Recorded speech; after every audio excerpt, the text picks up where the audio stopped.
M&A in 2015 has been a corporate-led recovery and all sectors have benefited. Let's look at what's happening across all sectors. The consumer business sector announced more than 650 billion worth of deals so far this year.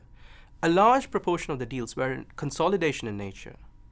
Looking ahead, consumer business is facing stiff competition from non-traditional new entrants from the technology sector, and this in turn could lead the industry to participate in cross-industry strategic alliances and more venture-style investments. The end of the commodity supercycle meant the energy and resources sector were adversely impacted with declining revenues and earnings, putting them under pressure to consolidate. So far this year, 535 billion worth of deals have been announced. And looking ahead, we expect further consolidation to happen and also divestments of assets once the price bottoms out.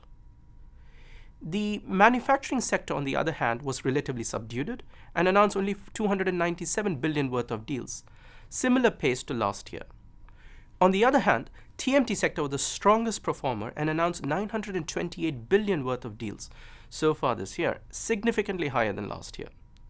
This is largely due to the continued convergence and consolidation in the sector. In fact, the sector accounted for 31% of the mega deals announced so far this year. In the life sciences and healthcare sector, North American companies led the way and accounted for nearly 59% of all the announced deals.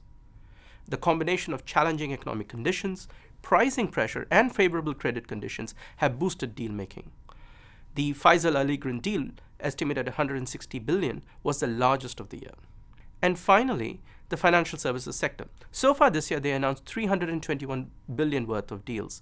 This was largely led by the sharp rebound in deal making in the insurance sector, where the long overdue consolidation resulted in 98 billion worth of deals. In recent years, challenger banks have started emerging, particularly in the UK, but this year some of those were acquired by the long-established banks who were seeking to enter new markets. The threat of disruptive innovation looms large, and many financial services companies have launched venture funds to tap into the growing fintech sector.